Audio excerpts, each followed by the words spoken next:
program. This time for December the 17th, 2021, in the year of our Lord. So glad you could be with us here tonight. As you know, this program is set aside for you to ask your questions, give your comments on any topics whatsoever.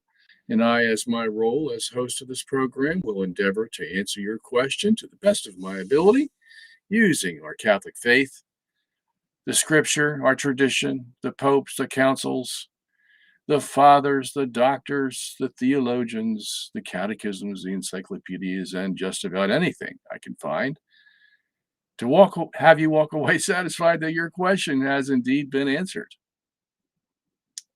We come to you once a week on Wednesdays, and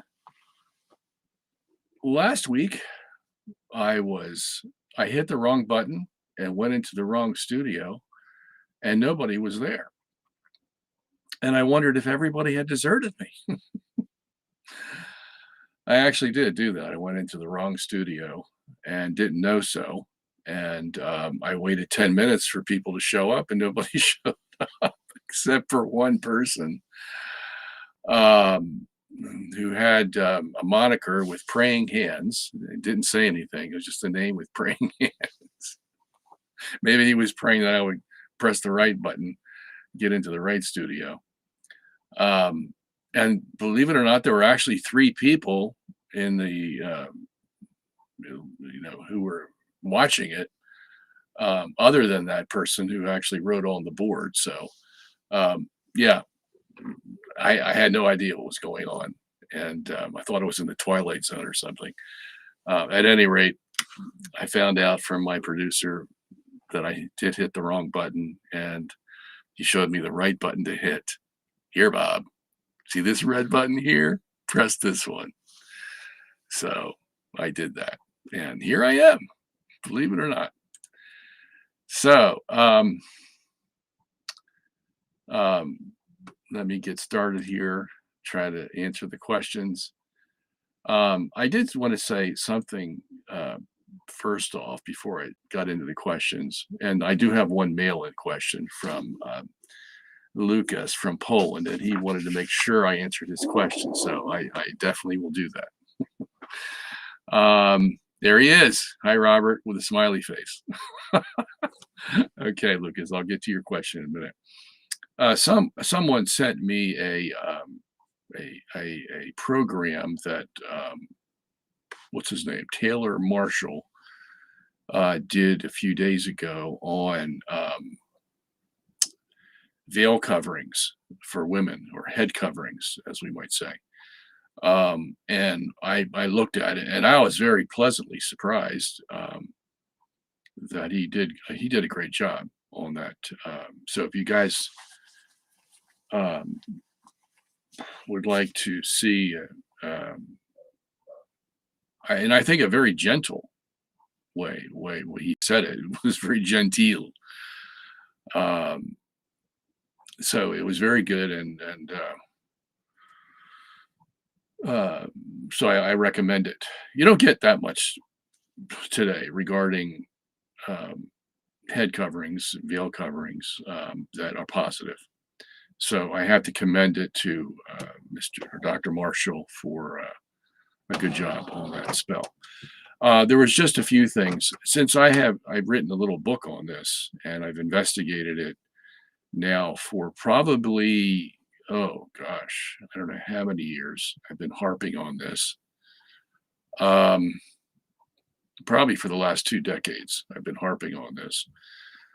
I just want to add a little bit more meat to the bones that he already put out there. And one is this issue between canon law of 1917 and canon law of 1983. Now, if we accept the church of today, the modern church, as the true church of Christ, okay, that's a big question a lot of us have to ask these days. But if we do, and I do, then you have to take account of the fact that the 1983 Code of Canon Law dropped the requirement Well, actually, I don't know if even drop is a good word. Let's just say that the requirement for women to wear head coverings in the Mass, for example, um, and that's another issue, by the way. Let me just bring that to the fore here. When Paul gives his requirements for women wearing head coverings, it's before he talks about coming together at the worship, at the Mass. Okay. He talks about women wearing head coverings from verses 1 to 16 in 1 Corinthians 11. Then in verse 17, he says, now, when we come together, blah, blah, blah. And then he says the same thing in verse 18. When we come together, here are the rules. And those rules concern the Eucharist. Okay. And then I haven't looked at it in a long time, but I think in verse 33 and 34, he says again, when we come together. Okay. So what does that mean? Well, when Paul in the first part of 1 Corinthians 11 is talking, he's talking about praying or prophesying. They may or may not be done in church, praying or prophesying. Okay. And the rules he gives are based on the man-woman relationship, which occurs in church, but also outside of church, outside of the assembly. Okay. So this puts a whole different perspective on the head covering, which makes it appear that it's not limited to just what happens inside the assembly, inside the church during a service. There would especially be needed to be enforced, okay? But outside of the church, when a woman is praying with her husband there, and prophesy too much today, or we could say prophesy speaking the word of God. I mean, that could be used that way too. So that's a whole other dimension that needs to be looked at, is outside of church when she is still under the authority of her husband, and then she begins to pray or prophesy. Let's say, read the Bible or read some, whatever. And it's in a prayer form or whatever. Does that require a head covering? I would say yes, definitely. Okay, because Paul divides this chapter into two. So, but on this issue of the Code of Canon Law, I did a thorough study on that. I'm not a canonist, okay, so I don't have a JDL or whatever, but I have a brain, okay, and I know what other people have said, and I know who some great authorities are on this, and I'm pretty adept at reading, and as you know, I mean, otherwise I wouldn't be doing this show, and figuring things out. Okay, so and again, as I always say, it's my opinion. Okay, I have no authority over anybody except my own family, but it's my opinion. And you want to know my opinion? That's why you're tuned into this show. So I give you my opinion. And my opinion, after my years of study on this issue, forced me to go into canon law and find out, what does canon law really say? And when I went there, and I just used the 1983 Code of Canon Law, which says that when there is a custom that's been enforced for 100 or more years, not even a canon law can take it away. The canon law of 1983 itself says so. It also says that if a custom has been in force, and another canon does not address that particular practice or custom, it doesn't mean necessarily or automatically that custom just drops out of practice just because the new code doesn't cover the issue. Okay, so I mean, and the 1983 Code of Canon Law says this in about 2 or 3 different places. So it's not like, there in some obscure place. It's pretty obvious that the Code of Canon Law puts strictures on itself that the code itself has to go by, and anybody who interprets it has to go by. So in other words, what I'm saying is that just because the 1983 code doesn't mention the canon in the Code of Canon Law of 1917 about head coverings does not mean that the 1983 code is dismissing that practice. Okay? This is what everybody has taken for granted, and it's wrong. And I even when I watched Dr. Marshall today, he was saying he can't figure it out. That, it was okay to wear head coverings in 1982, but all of a sudden in 1983, it's not okay or not required. Well, here's the answer to that question: is that the 1983 code, just because it doesn't mention head covering, doesn't mean that the head covering requirement has changed. Especially when we're talking about a custom that's been in force. The canon law says it's a centenary custom. Centenary custom that is over 100 years old. Now, head coverings for women are longer than 100 years old. That's like almost 2,000 years old. So if there's any custom that has the force of law, and that's how the canon law addresses it, that these customs that are 100 years old or more have the force of law. Okay, and what it means is, if I'm reading it correctly, is it would take the 1983 code to say head coverings will no longer be required. It would take a direct statement in order to negate what the 1917 code said about head coverings. Okay. And if any one of you want to bring this up with a canonist, I'd love to see. Now, I've posed this to canonists and they haven't answered me. So there's a few other things that the code says that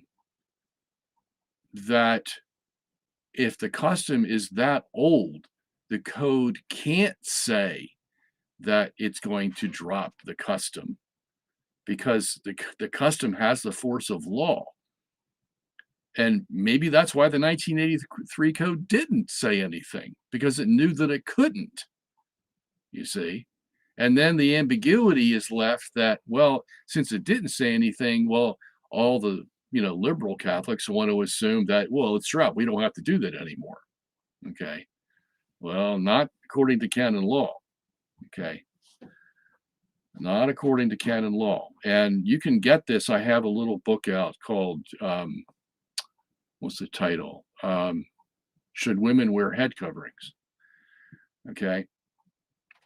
There's another thing that should be brought to the fore here, is the famous Cardinal Bugnini, who was found out to be a Freemason, when he's not the only one. Okay.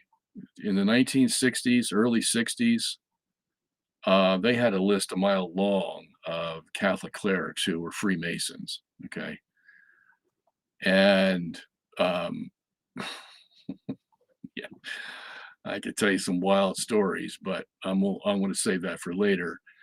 But Bugnini was a liberal Freemason. Their whole quest has been to overturn the Catholic Church by infiltrating the Catholic Church. And they've done a pretty good job of it, although they've been limited, limited to one extent or the other. So it hasn't been a full-fledged victory for them, although they're getting close. At any rate, Bugnini put out this statement. Somebody had asked Bugnini, this is 1962, if I remember correctly. And I have this in the book, so you can read it. And you can get the book at what? And let me put up the website. You can find the book at the website I just put up, robertsongenis.org. It's a little thin book. Well, you could read it in probably an hour or so. At any rate, Bugnini was asked by the press, and by the way, this is all in the atmosphere of the Cardinal issue in 1958, the Americans trying to infiltrate Vatican II. You can find out all about that in David Wemhoff's book, John Courtney Murray and the American something, I forget, 900 pages of information about what was happening in the 50s and the 60s, especially with Vatican II. And David just is a brilliant scholar. He's a law professor at Notre Dame. I don't know how he stays there, but anyway, he has the aptitude. He wrote this book, so I definitely recommend that to you. At any rate, Bugnini is asked by the press, and the magazines that are the Washington Post newspaper, the New York Times, Time magazine, and Life magazine are the prominent players who are being used by the FBI and the CIA to bring pressure to bear on the clerics at Vatican II to go their way. So that's a lot of what, and John Courtney Murray is one of the leaders of that whole movement, Father John Courtney Murray. And so when I say the press, I'm talking about a biased press, okay? They're trying to get in there to loosen up the Catholic Church as much as they can. So they asked Bugnini this question about whether Vatican II is dealing with this issue of head coverings. And Bugnini gives a very ambiguous answer that was strong enough in its ambiguity to basically have the press take it either way. That, well, we haven't done with it yet, but we're going to address it, or we're something vague like that. He just didn't give a definitive answer. And the press took it that, well, when they cover it, they're going to neutralize it. That is, women wearing head coverings.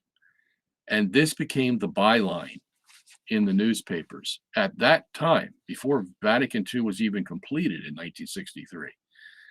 And the newspapers just ran with it.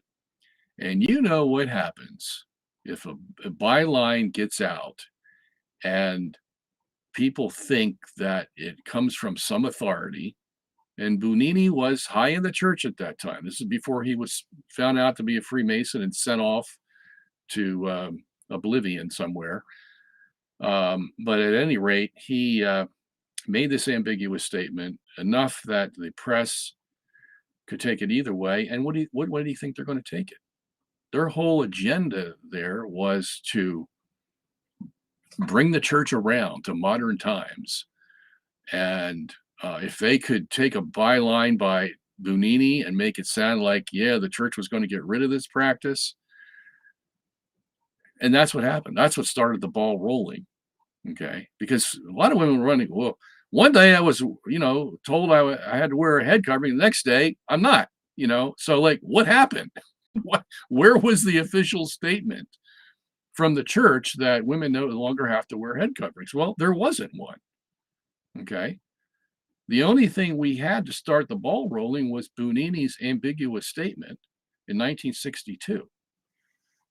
And then there was an article in the Atlantic Journal, and I have a photocopy of that article in the book, so you can read it for yourself, which basically tells the story that I'm telling you about how the ball started rolling with Bugnini, and push came to shove, and no women, the official, I think the title of the article, if I remember correctly, I should have looked at it before I came on the program tonight, but the official article was Catholic Church rescinds head covering or something like that. Okay, in the Atlantic Journal, I think the newspaper was. It's very hard to find a copy of that, by the way, because that came from 1968. But it's photocopied in the book, so you can see it for yourself. And that was it. Okay, as far as dealing with this issue. So there's no official statement from the church. Bugnini makes this ambiguous statement. The Atlantic Journal is basically using that as fodder for their liberal agenda and telling everybody women don't have to wear head coverings. Okay. The only other time this might have come up, at least indirectly, is in 1975. Pope Paul VI commissioned was it the CDF? Some high arm of the church, I forget who exactly it was, to address the issue of women priests. And in that study by this commission, so it's not something the Pope said himself, it's the commission. The commission said something in there where they said, well, they were trying to compare head coverings to the women priest issue. And the way it came out was, well, we all know that the head covering for women has passed away, has passed by. Okay. And they were trying to use that as precedent for not for women priests, but just saying that here's evidence that things for women have changed. Okay. And that's all. It just made this passing comment. All right. So it's not directly dealing with women and head coverings. It's just taking what it believes to be historical fact or teaching and using that to address the real issue that it's trying to deal with, and that's women priests. Okay. So it's not a dogmatic statement by the church. Okay. But people began to look at it like that. You see, they say, well, you see, this commission said that women wearing head coverings has passed by. It's no longer practiced. Okay. And they knew that the church hadn't put out an official statement that women were no longer to wear head coverings. Okay. But these commentators made it look like that there, somewhere in the archives of the Vatican, there was this statement that, women don't have to wear head coverings anymore. They made it look like that because the commission of 1975 is treating it as a doctrinal fact of the church that, women aren't wearing head coverings anymore. You see, it's all smoke and mirrors. And it's just amazing to watch how these liberals will try to get something through by just the flimsiest of evidence. And of course, the conservatives are sitting on their thumbs watching it all go on. So, in that sense, they're no better.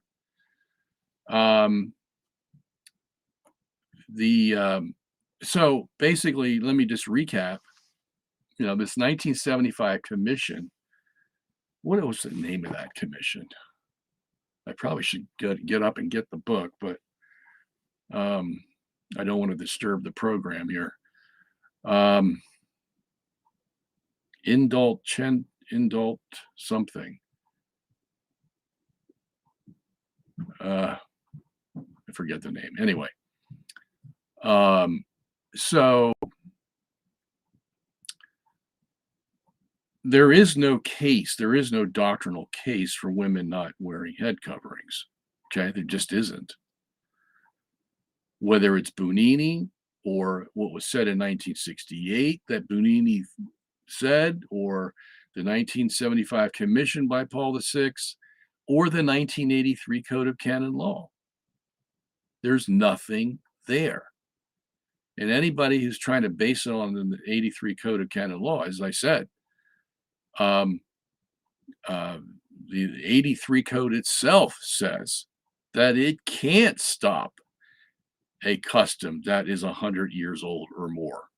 And the head covering thing is what? 2,000 years old. Okay? I mean, just take the fact that the head covering issue, if it wasn't important, it takes up 16 verses in Paul's letter to the Corinthians in chapter 11. He doesn't even devote that many verses to, well, almost. He actually devotes about the same amount to the Eucharist from verses 17 to 34, okay, which is 17 verses, and the head covering issue is 1 to 16, which is 16 verses. So they're about equal, okay? So, but if it wasn't that important, then why the heck is Paul talking about it for 16 verses? And I mean, he goes on and on and on about it. And not only that, the way he makes his foundation is he's talking about the man-woman relationship, and man was made in the image of God, woman was made for the glory of man. Man is the head of the woman. Woman was made for man, and on and on and on. He's going about this relationship between men and women, and then the the tail of that is this whole head covering thing, so that women can preserve the fact that she's under the submission of men. Okay, and then you have this whole issue with the angels. She has to do it because of the angels. And Paul sort of leaves us hanging there as, well, what does that mean? Because, come on, he knew Greek, and he knew angels could be taken, as literal angels, or they could be messengers. The Greek word angelos, and the same with the Hebrew, malak. It could be messengers or it could be angels. So you have to look at the context to see which one is being applied. But that brings up a whole other issue. It's like, wow, because of the angels, if they're real angels, that's getting pretty serious. Or if the angels there are actually messengers and they represent the bishops, well, that's a whole other issue too we got to get into. And then he goes into, if you don't wear one, it's like you were shorn of hair, and and your hair is given to you as a covering. Now, a lot of people think, they misinterpret that, and they say, well, isn't the hair a covering? Will I have a natural covering? That's not Paul's argument. Paul's argument is, yeah, you got one already. Okay, so that just shows you it's natural. And the next step is to put an actual veil on your head, a covering, okay, to show it's being submissive to your husband. All right. So it's not out of the ordinary for you to have a covering, okay, because you already have a natural one with your hair. So don't think I'm trying to tell you something that's going to make you look weird, or it's sort of out of the realm of possibility for you. So all those things. And then, of course, we as Catholics have said that when the fathers are in consensus on a given topic, we are under their authority. Okay, that was made clear at the Council of Trent. And I'm sorry to say that Jimmy Akin's treatment of that, saying that because it came in one part of Trent's council and not another part of Trent's council, is totally bogus. Okay, So don't ever listen to that kind of assessment of the fathers. And for those of you who are interested, I have put a 50-page paper on our website, robertsongenis.org, refuting Jimmy Akin's treatment of the statement at the Council of Trent that we must obey the consensus of the fathers. He's trying to say that we don't because it wasn't a doctrinal thing. I'm saying that he is all mixed up because he just leaves out, you know, various parts of the Council of Trent that, I guess don't support his argument, and I bring them back in, and I show them that yes, and not only that, the same thing was quoted by Vatican Council I, for Pete's sake. You have a dogmatic ecumenical council saying the same thing that Robert Bellarmine had said to Galileo, that if the fathers are in consensus, we're obligated to obey them. So it's not just the Council of Trent. It's Vatican Council I that says the same exact words, quoting from the Council of Trent. Okay, so yeah. So why did I bring this up? Well, because the fathers are in consensus about women wearing head coverings. Every father that talked about it says the same thing. And we're talking about the biggies. Augustine, Chrysostom, Basil, Athanasius, all of them. There's not one that disagrees. Why is that? Well, because these guys took the word of God at face value. That's why. Okay? And they weren't bothered by the pushes and flows and this or that of the culture that they lived in. They just preached the word of God the way it was stated in the Bible and the way it was handed down to them from tradition. Okay, so that's why that practice lasted for almost 2,000 years, up until, John Paul, the innovator, decides to, make it ambiguous by not putting anything in the 1983 Code of Canon Law. Okay, and then when all the confusion comes about, not saying anything to clear it up. Okay, so if this is an important issue, because let's just deal with that issue about the angels. If it says we need a covering on, women need a covering on the head because of the angels, and it is angels that he's talking about. Let's just say that for the time being. Well, that, the angels, as we know from our Catholic theology, are involved in the Mass. Okay? And they need a pristine environment, so to speak. They want everybody obedient. They're attending. And, if you were in the Old Testament, you got out of line, God may have sent an angel to, whack you. And that just shows us how important the seeing of the Eucharist is to the angels.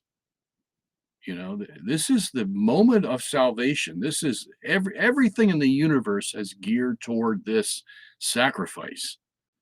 And it is the highest form of worship that we can have. And if the angels are viewing this and they see women who are not veiled, and thus giving a sign that they're not obeying the law of God, that they should be under submission to their husband, okay, well, that's going to be upsetting, definitely. And you can depend that they're going to be reporting to God about those women in the congregation who weren't wearing it, in such an important issue. Okay, now, so it's no coincidence that in 1 Corinthians 11, Paul is covering the Eucharist right after he deals with this whole issue of women wearing the veil. Okay, it's not a coincidence, because that's where the angels gather during the epiclesis and probably throughout the Mass. And so they're very sensitive to what's going on in the congregation. Okay. Now, the other interpretation, and Taylor Marshall brought this up, is that the angels there, or the Greek word angelos, may refer to the bishops or the priest, possibly. Okay. I find that a little hard to accept because Paul never uses the word angelos in that respect. Now, John does, or you could say John does, and if we interpret his symbolism correctly in the Revelation, when he says, to the seven angels of the seven churches. Now, that could be the seven messengers, that is, the seven bishops of the seven churches. Well, that's assuming you had a bishop over each church. That wasn't necessarily the case. You could have had one bishop controlling seven churches, with seven priests. Okay. It wasn't necessary to have seven bishops, especially, well, we just don't know for sure how that worked. Okay. But, and so the women would wear head covering to be, the interpretation is women would wear head coverings so that they could look modest, because their hair is beautiful and you could say sexy in a way. Okay. And so you would want to cover that so that you don't, get some male in the congregation thinking in the wrong way. And especially, today, the way they go to mass in some of these, modern churches, it's like they're going to a football game or it's just, and I could see the men, being bothered by that. They come to worship and, they see, some woman's derriere staring at them, or her hair flowing all over the place, or, that's not necessary. That should be taken care of. Okay. So the veil to cover the head, but see, that's not Paul's argument, though. That's why I have trouble with this interpretation. Paul's argument is she's wearing the veil to show her submission to her husband. Okay, that she's good, she's okay, because she's cooperating with the church's teaching. And that's what keeps the whole thing together. Okay. If women are going to be, assuming authority, well, goodbye, church. Okay. It's going to fall apart. And that's what's happening today. You get a lot of these women, who are, chancellors at the chancery, who are basically, pastors without the collar, running the church councils, you name it, they're in charge. Okay. All over the church today. And this is all by design. All right. And it's, started with the altar girls, and it's just grown from there. Well, it's actually was even more before the altar girl thing in 1994. And you can thank John Paul II for all that. Okay.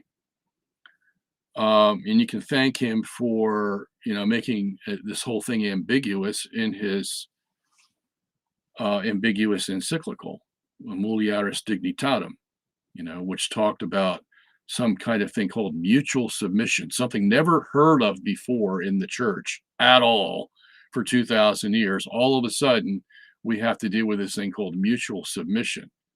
Okay. That's a problem. And, we think Francis is bad. Well, you ought to go back and read some of the things John Paul II said that started this whole thing. At any rate, that's it's a serious issue. Okay. I don't take it lightly. I have 6 daughters and a wife, and they all wear coverings, head coverings, whether they're praying at home or whether they're at mass or wherever they happen to engage in something that Paul talks about in 1 Corinthians 16, praying or prophesying. Okay. And now when Dr. Marshall gave his teaching on it. He was genteel, as I said, and said, you can take it or leave it, kind of a thing. I'm not going to tell you that. Okay. I'm going to tell you that the present modern church has made a big mistake in ignoring this issue and not teaching what the previous church has taught. Okay. That's what I'm going to tell you. So, in that sense, yeah, it's my opinion, but my opinion is that it's a requirement. Okay. I'm not going to let you off easy like Dr. Marshall did, saying, well, it's just your choice. No, this is either a church teaching or it's not. So if it's not, then don't teach it like it is. But if you teach it like it is, then let's have some enforcement. Okay.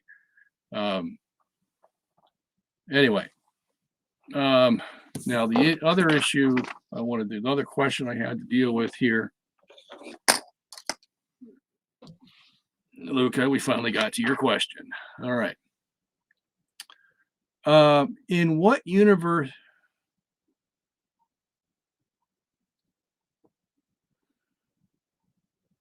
Okay. As a clarification, when I've asked a few weeks back in one of your QA YouTube podcasts, in what universe rotates if there can't be nothing, which sounds logical to me, I was not asking what fills up the universe, which rotates. So what is between planets, stars, etc. But rather what is outside of the universe in which the universe rotates. Can't be nothing, so universe can't rotate in nothing. So the question remains, in what universe rotates? Oh, well, I think I did answer this. If it wasn't for you, it was for somebody else. And that's where the third heaven is. Okay. And we know there's a third heaven because St. Paul talks about it in 2 Corinthians chapter 12, verses 1 and 2, where he visited, by God's invitation, the third heaven, he says. He uses that exact phrase, third heaven. So what does that mean? Well, it means there's a first heaven and there's a second heaven. The first heaven is, our atmosphere where the birds fly. The second heaven is the cosmos where the stars are. Okay. The third heaven above that is God's domain, what we call heaven now. Okay.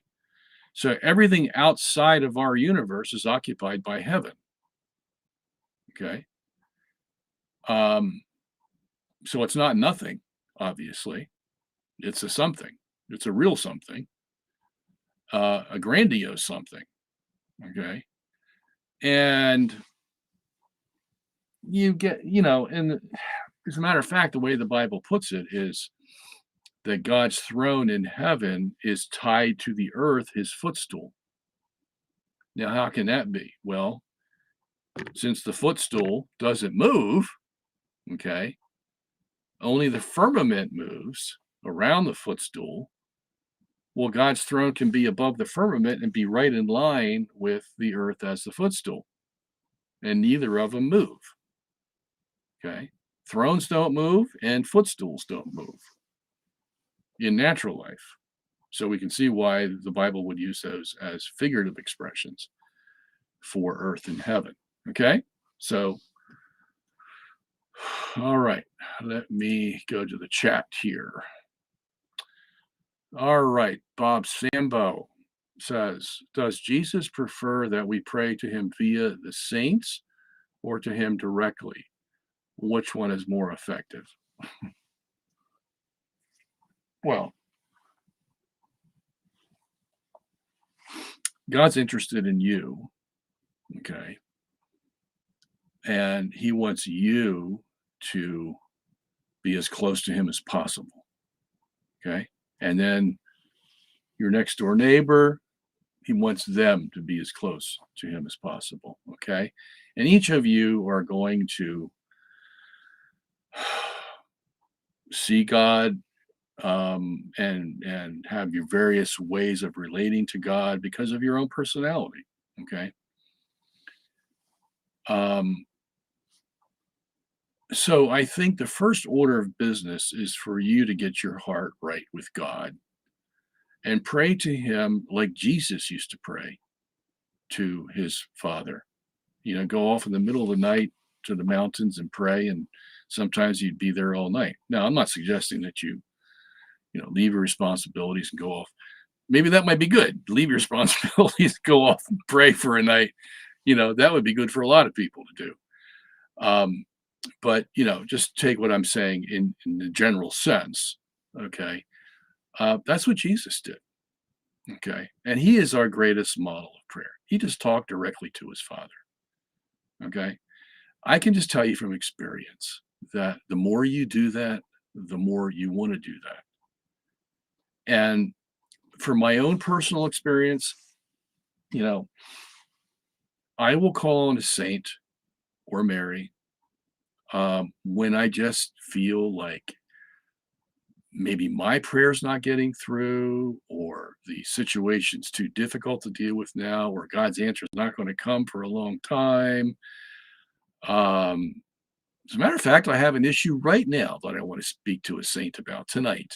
So you just reminded me that that's probably what I should be doing, because I've prayed several times for this. Nothing's happened. And I'm about at my breaking point. Okay. And I'm not going to tell you what it is, but it's something personal to me that I feel that there's no problem in me attaining this thing, that it would be good for me, for the church, for all my patrons, and it just hasn't come. And so tonight, after this program, I'm going to pray to a certain saint, and I'm going to make my request known. That's usually when I do that. Okay. When my own prayers aren't working as fast or as, the way I think they should work. Okay. So there you go. I'm not going to answer as to, which one's more effective. I don't like to play those kind of games in Catholicism. I'm not saying your question is a game. Okay. I'm just saying I don't like people in the Catholic Church to compete with one another. This is not a competition. Whichever one God answers, they're the winner. Okay. But who knows what that answer is going to be. All right. That's up to God. All right. Bob says again, is it ever right for a man to take orders from a woman or a woman give orders to a man? Yeah. My wife tells me to take out the trash all the time.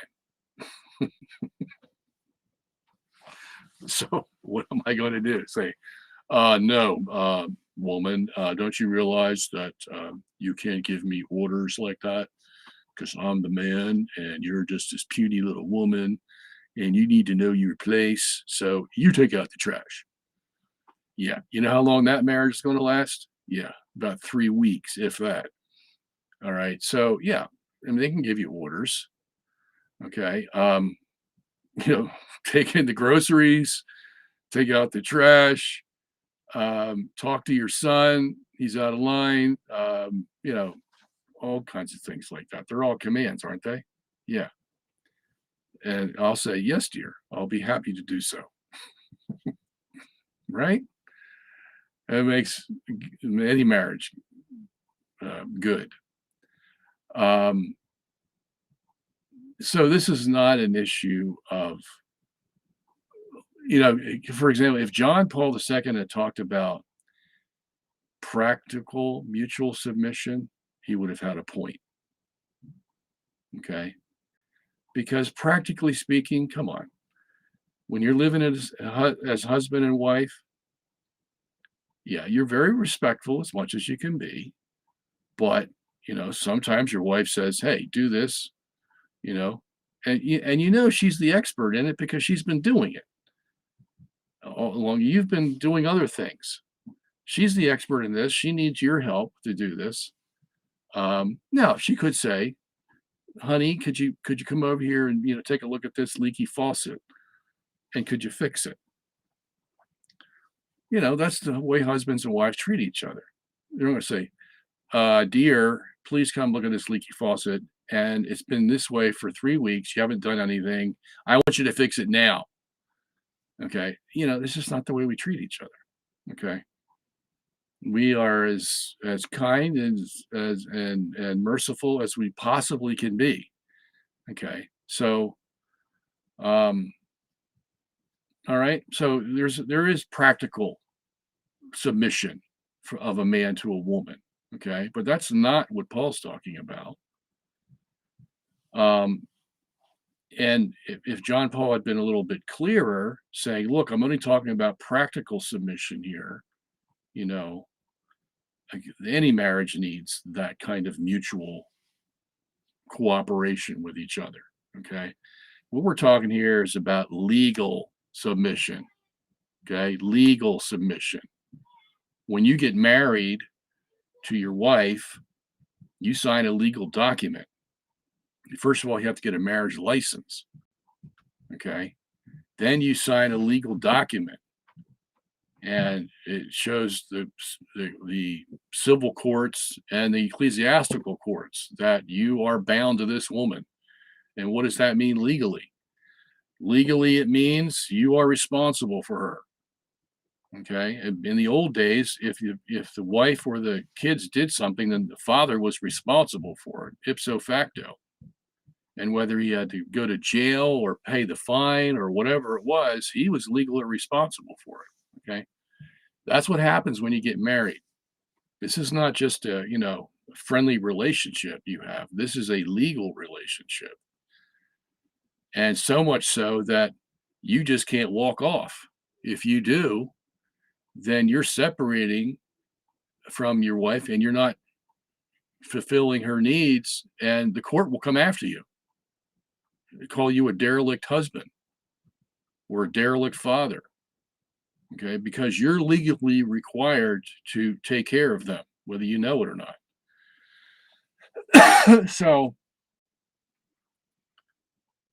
in the legal framework, then you're going to need someone to be in authority, to take responsibility for your underlings.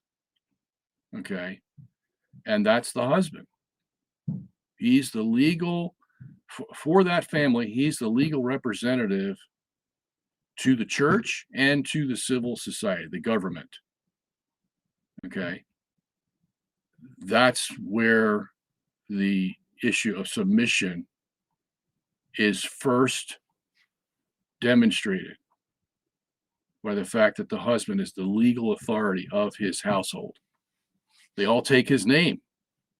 Legally, your name is Smith, Jones, because your father had that name. Okay.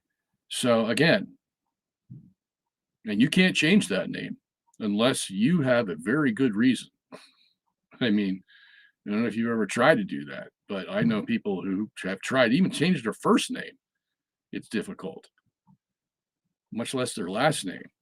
So, and then with taxes, Social Security, what else?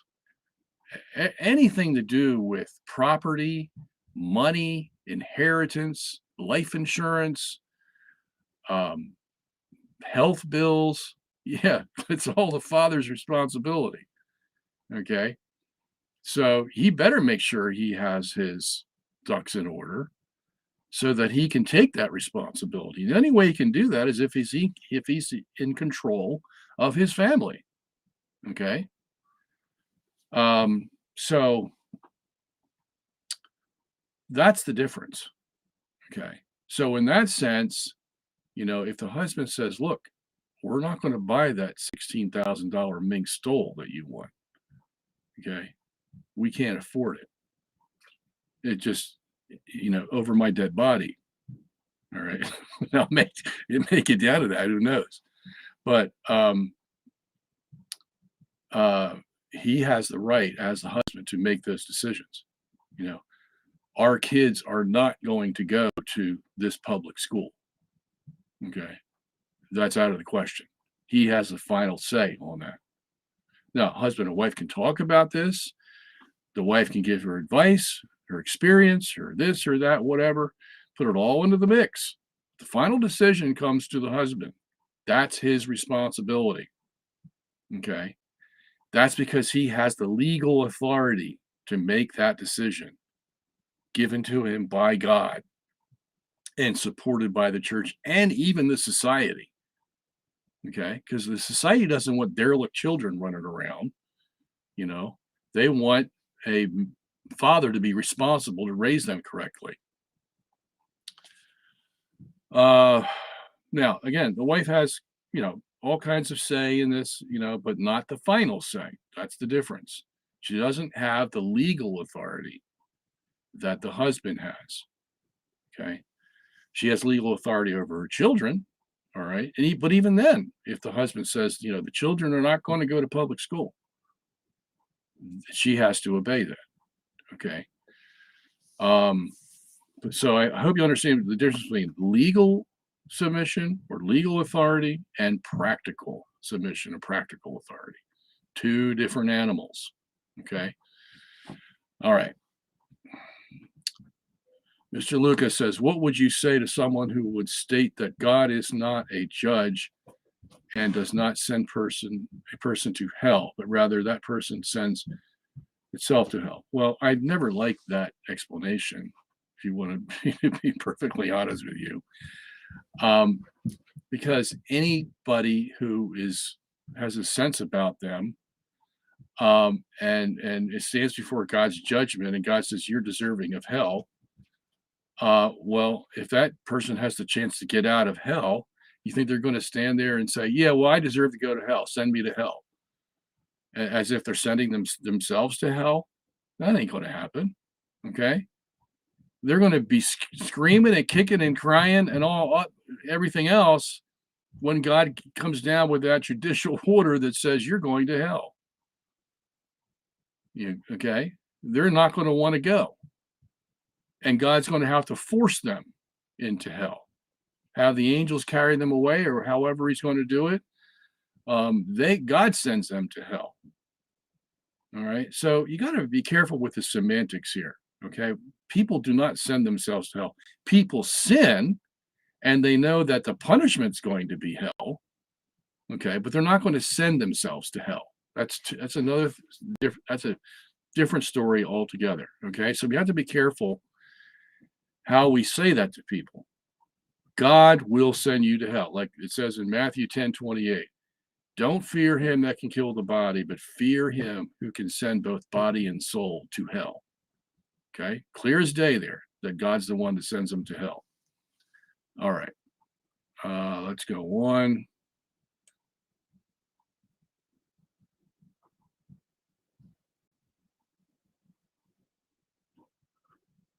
All right, Dr. Sungenis. Remember, people, put your question prefaced by the word question. So I know you're asking a question. Put in capital letters, okay?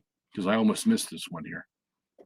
Dr. Sungenis, how do we prove God's existence to atheists using science? Well, we don't have to use science per se. I mean, science has a lot of things that, the DNA molecule, gosh. Yeah, but what's funny about this is even something as complex and as intricate, as productive as the DNA molecule is, you would figure that someone who saw that would just drop to his knees and say, "My Lord and my God," just like Thomas did when he put his hand in the side of Jesus. Here, no one's ever seen the DNA molecule before. We happened to figure it out in the 1950s. And there it was, staring at this double helix of four basic chemicals, amino acids, all intertwined in different ways to give us every aspect of our human body. How much hair we have, what the eye color is, what kind of skin do we have, what kind of ears do we have. I mean, every single part of you is in that DNA molecule. And I forget how long it took them to figure out the human genome, but it was like years before they could count all the different amino acids in their double helix to get to the end. And that was just for one human being. So you would think that someone could look at that, because this is a science issue, and just fall on their knees. But you know what happened? When Francis Crick discovered the DNA molecule with Watson, Francis Crick is noted for saying, "Now I know God doesn't exist." Can you believe that? Yeah, I have it quoted in one of my books. And what's his perspective? Why would he say something like that? Well, see, to him, religion is a crutch. It's a superstition. It's a myth and legends, and add those things all up together, shake them up, and you got organized religion. Dressed up to be something other than it's not. Okay, that's his perspective. So, because there were in the Middle Ages. Okay, yeah, there was a lot of people who believed in superstitious things. Well, of course, they still do today. They still believe in astrology and horoscopes and all kinds of superstitious things. But they like to pick on the people in the Middle Ages. They think they were dumb and not sophisticated like they are in the modern age. But at least they believed in God. These idiots believe in the multiverse and the Big Bang and all that garbage. So we wonder who's really the smart one. At any rate, that's what Crick was saying. He's saying, well, now I know it's not all superstitious stuff. I know it's all mechanical.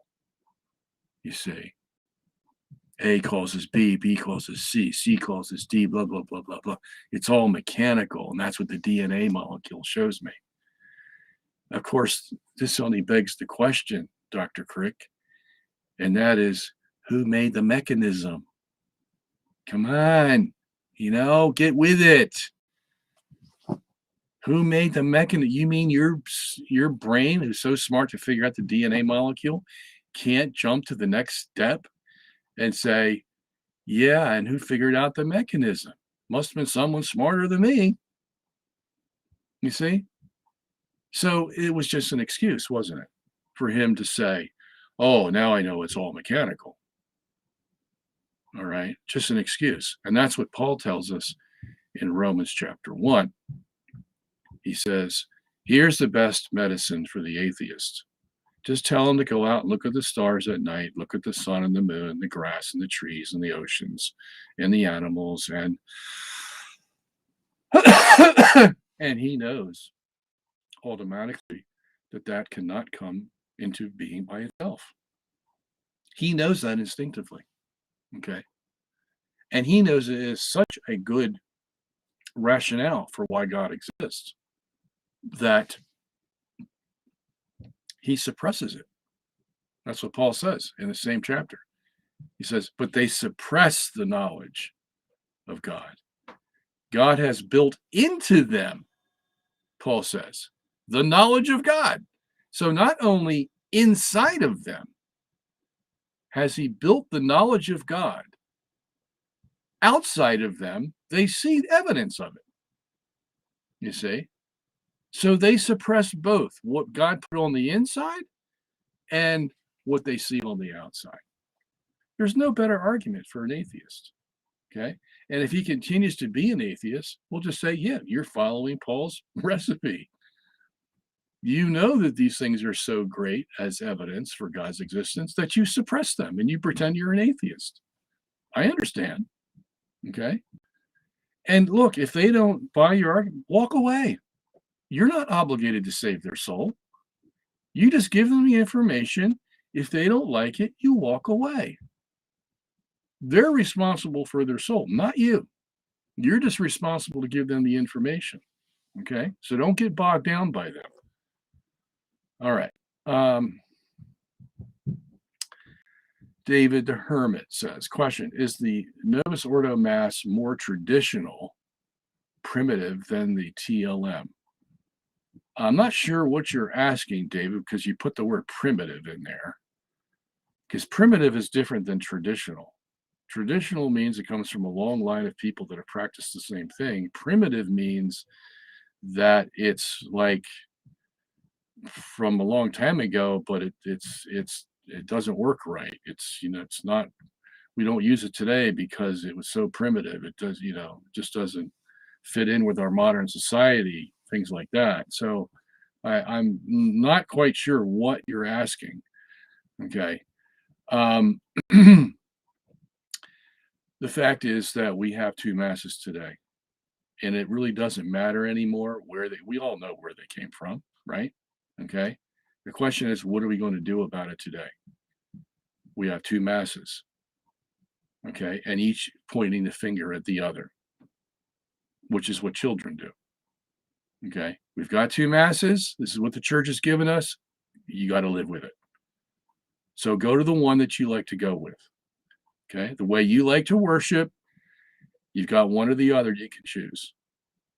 At least be happy that you have one or the other. Okay. It could get to a point where we have none. And then what are we going to do? Okay. So be happy that we at least have an option. All right. That's in this world, I'm happy for that. So I'm not going to ask too many more questions. And I'm not going to get into the abuses of the Novus Ordo. We all know they're there. Okay. We've talked about this for decades now. All right. We need to clean up the abuses. Definitely. All right. So that's another issue altogether. John Smith. You sure your name's John Smith? Sounds a little bit. Whenever somebody uses John Smith, I actually shouldn't be surprised because there are probably a lot of John Smiths in the world, but it just seems so,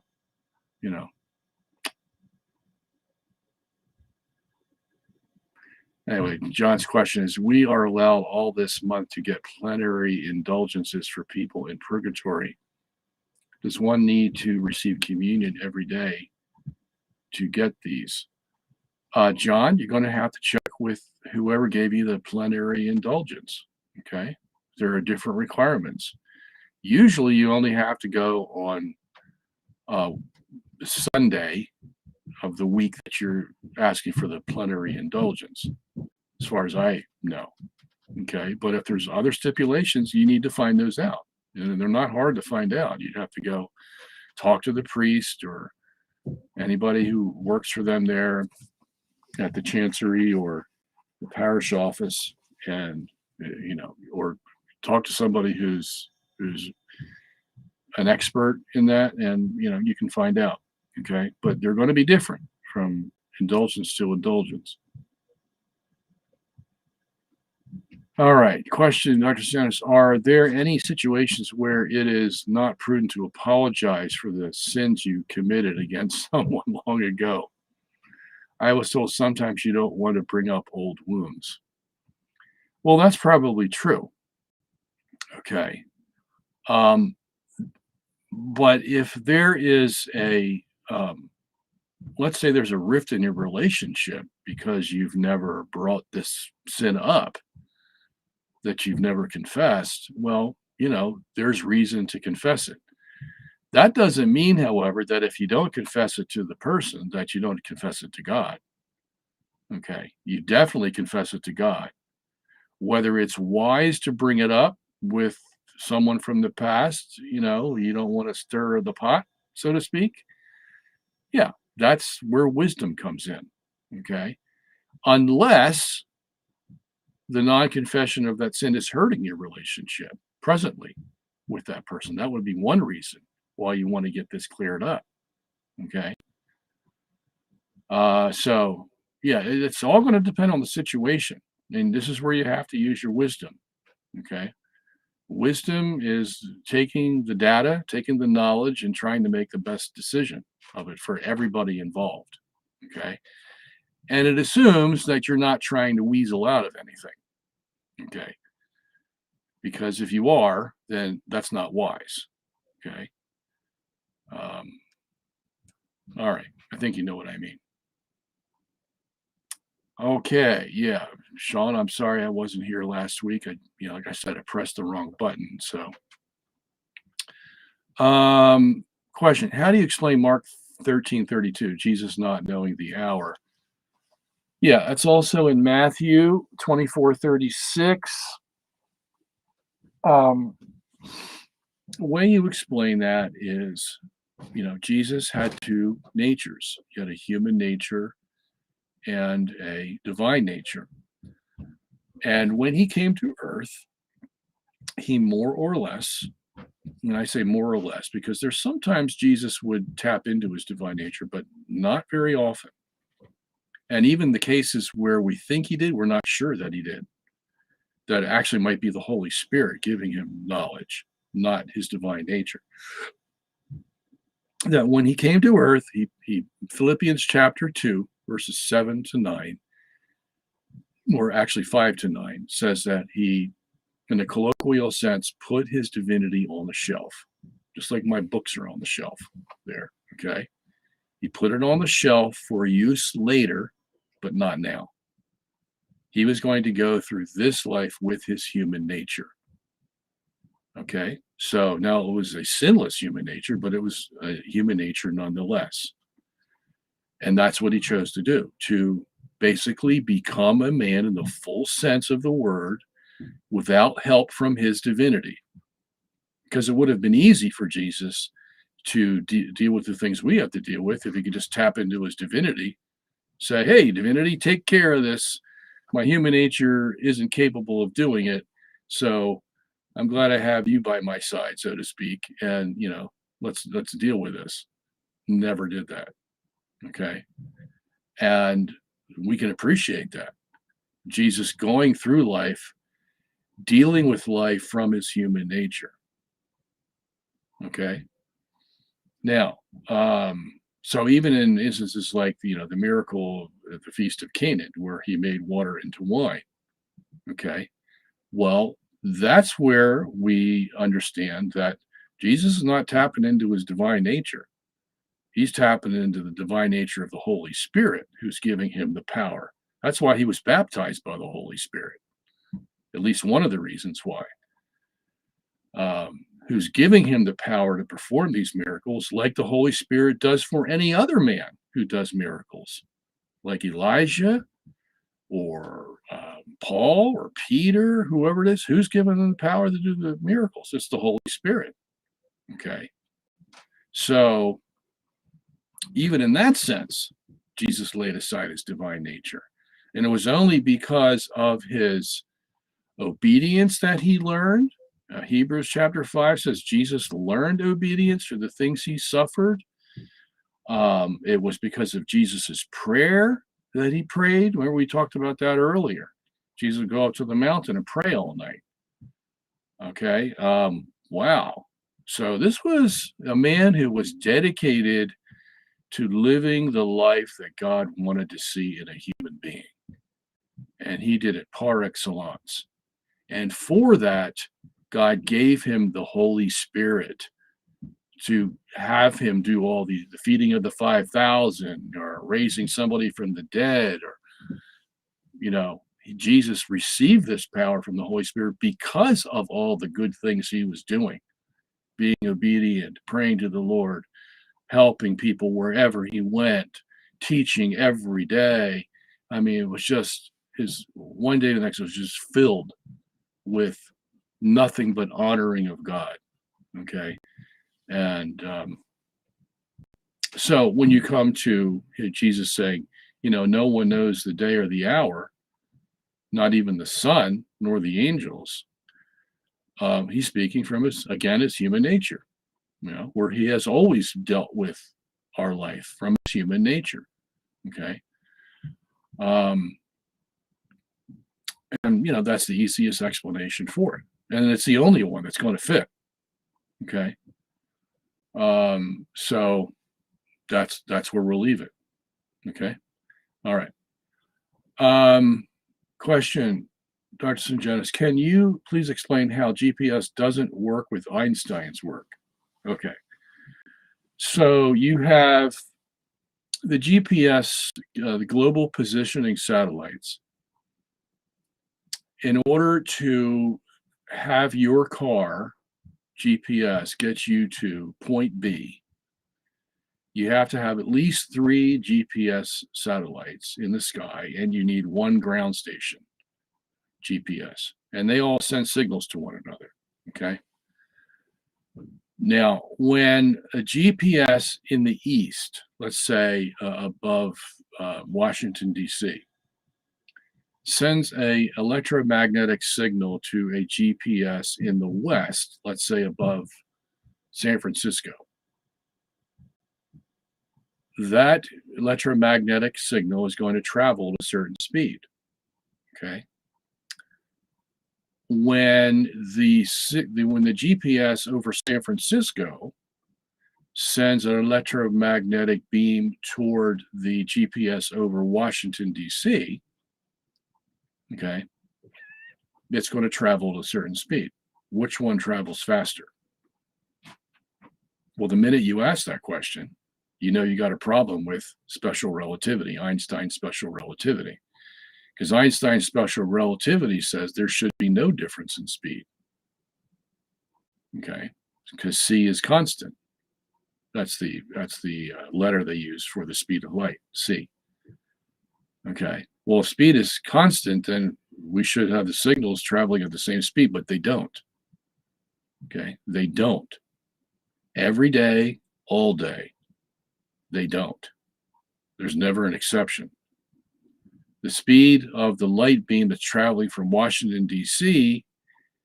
to the satellite over San Francisco is traveling 50 nanoseconds faster than the one that's going from San Francisco to Washington, D.C.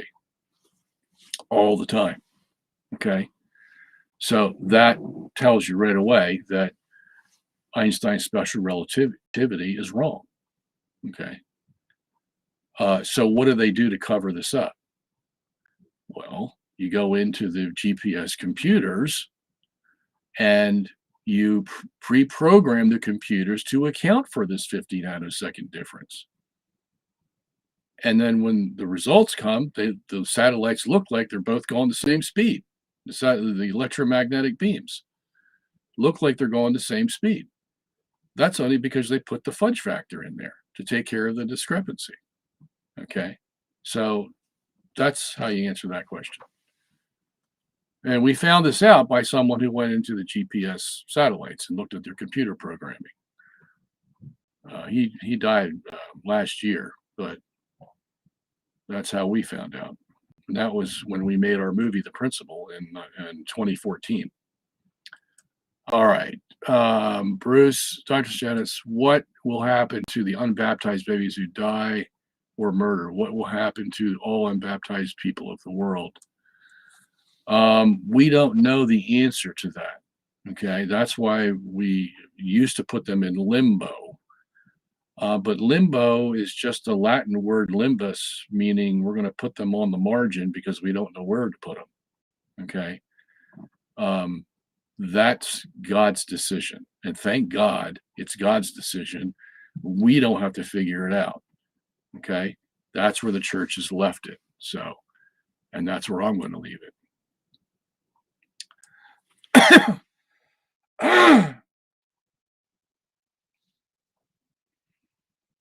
Dr. Sungenis, I have all your work. Excuse me. I didn't bring any water down for myself today. I have all your work on geocentrism. Do you work on anything new?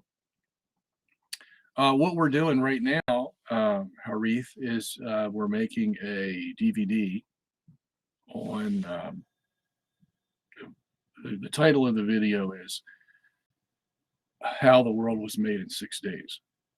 And it's about a 2.5 hour DVD done high quality, as we've made our other movies.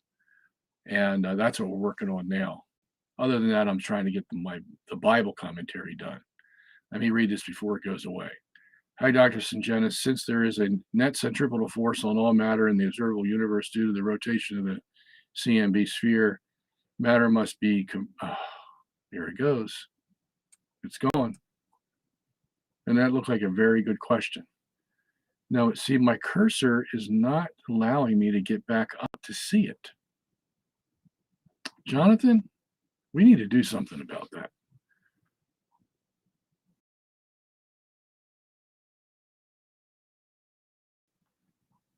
Somebody's trying to restore connection. Okay.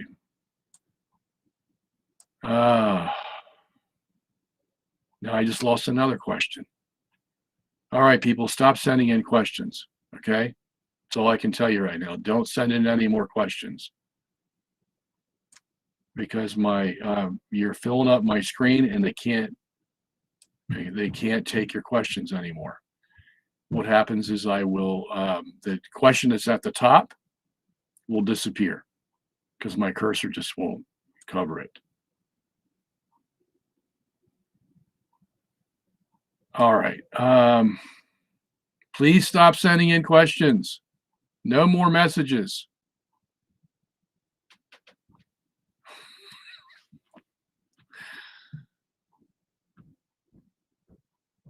All right. So I'm sorry about your question. Whoever sent in that question about the centripetal force and all that, try to put your question up at the bottom here. Try to add it again. And then there was a person who had a question right after that also disappeared.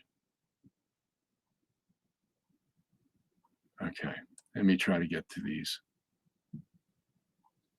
All right. Would you kindly share opinion on penal substitution? Okay. Penal substitution is wrong. Okay. Penal substitution tries to teach that Christ paid the punishment for sin. He did not pay a punishment for sin. The punishment for sin is death, physical death, and spiritual death. Okay. Jesus did not die a spiritual death. Okay. He was preserved in his soul. He goes, remember, my Father, into thy hands I commend my spirit. Okay.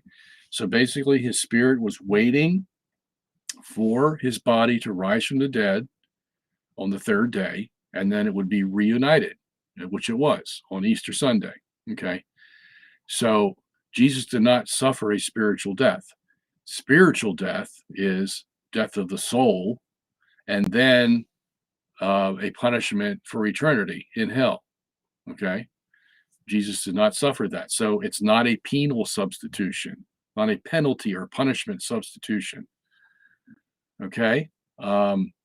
What Jesus did was appease the wrath of God through his sacrifice, which the Father looked at and had pity upon, and because of that opened up the way of heaven again to man. Not guaranteed it, because no legal punishment was paid. Okay. He opened up the way of heaven to man. Now man had to do exactly what Adam didn't do. Okay. In order to get to heaven. And if it wasn't for Jesus appeasing the wrath of God to open up that way, then we would have never had that way. But that's all Jesus did on the cross. Okay. He did not suffer the punishment for our sin. If he did, then no one would go to hell. Make sense? Because if you pay the punishment for someone, then there is no double jeopardy. No one can pay the punishment again. The justice only requires one punishment. Okay. But obviously, not everyone goes to hell. To heaven, right? A lot of people go to hell. The Bible itself testifies to that. So apparently, they didn't get their sins paid for. Okay. And it's not a matter whether they accept it or not. No legal court of law is going to say, well, because you don't accept it, that means we'll take a double jeopardy. No, it doesn't work that way. Okay. All right. Okay, so I missed a lot more questions. don't anybody send in any more questions because I'm at the top here and I can't take any more questions without missing all these that have been sent in, and they've been waiting a long time. Let me see if the guy has sent in his question again. No, didn't send it in again. All right, sorry I missed it. It was the one about the centripetal force in the universe and all that. It looked like a very intriguing question. I only read like the first 4 lines of it. Is it compulsory for a Christian to be a Roman Catholic? I ask as a Protestant and respectively. Well, thank you for your respect. Yes, it is. Okay. I mean, you want to be in the true church. There's only one true church. It means all the other ones are false. Now, they may have some truth that they go by that makes them look Christian. I understand all that. Okay. But there is only one true church, and you want to be a member of that church. Okay. There's really no excuse. Okay. You have to be under the Pope. You have to be under the sacraments. You have to be under your bishop. All these things are required in the Catholic Church. So it's not an option. Okay. Now, you may die in ignorance that you were supposed to join the Catholic Church, and God will take that into account. Okay. But you'll be saved in spite of not joining the Catholic Church, not because you're outside the Catholic Church. Okay. So, all right. What is your opinion on man-made global warming? Fact or fiction? It's all fiction. That's my opinion. Everyone praying. Okay, so he's just quoting. All right, question. Why should anyone be Catholic if an atheist can go to heaven and a pope go to hell? What is the main thing to get us to heaven? Look, that's not your problem. The pope or the atheist is not your problem. You're concerned about your own soul. What do you have to do? Okay? And that is you have to become Catholic. Don't worry about anybody else's sins. Okay? What do you have to do? Yeah, there's some popes in hell. There may be an atheist who, in ignorance, didn't have any opportunity, and maybe God might have mercy on him because he lived a good life. That's what Pius IX taught us. Okay? The possibilities are not great. Okay? And the person like that is very rare, but it could happen. Okay? Because God is the final judge. God knows whether they followed the Pope's regimen. But that's neither here nor there as far as you're concerned. Okay? None of that's going to get you closer to heaven by what somebody else did or didn't do. All right. Okay. All right. So I'm getting through a lot of chit chat here, which is good because, hello, question. Do you agree in the gender equality that's preached by liberals? No, I do not. The liberals are the bane of this Catholic Church. They will destroy this church. And the few of us that are left that can hold the fort and keep to the traditions and the scripture and everything else that we have, we're going to save the church. Okay? The liberals will destroy it. And gender equality is one of those things. All right. Bartholomew, you got a lot to say. Okay, this is a place for questions, and you are taking up the space on this block here that people need to ask questions. Okay, so I'm going to have to ask you to limit your participation to questions. If you don't have any, go somewhere else and teach what you want to teach. Okay, this is a place for questions. I'm scrolling down here. I see your name on about the next 30 entries. Your name is there, Bartholomew P. Malik. Okay. This is not a place for you to get on your soapbox.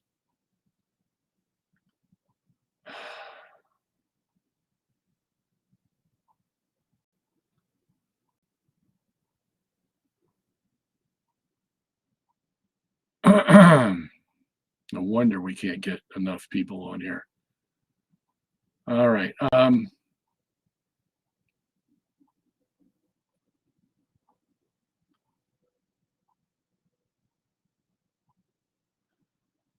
Question from Sanjoy. Did the great falling away from the faith begin in the Protestant movement, which brought modern secularism? Well, I would say that that would be a good point of departure. Whether that was the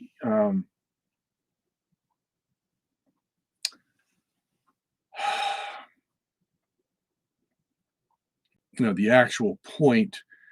See, and this is hard when you're trying to figure out, where it all began, so to speak. I like to go back to Copernicus and Galileo, where it all began. Because it was after that we had basically everybody attacking the Bible as not being historically accurate.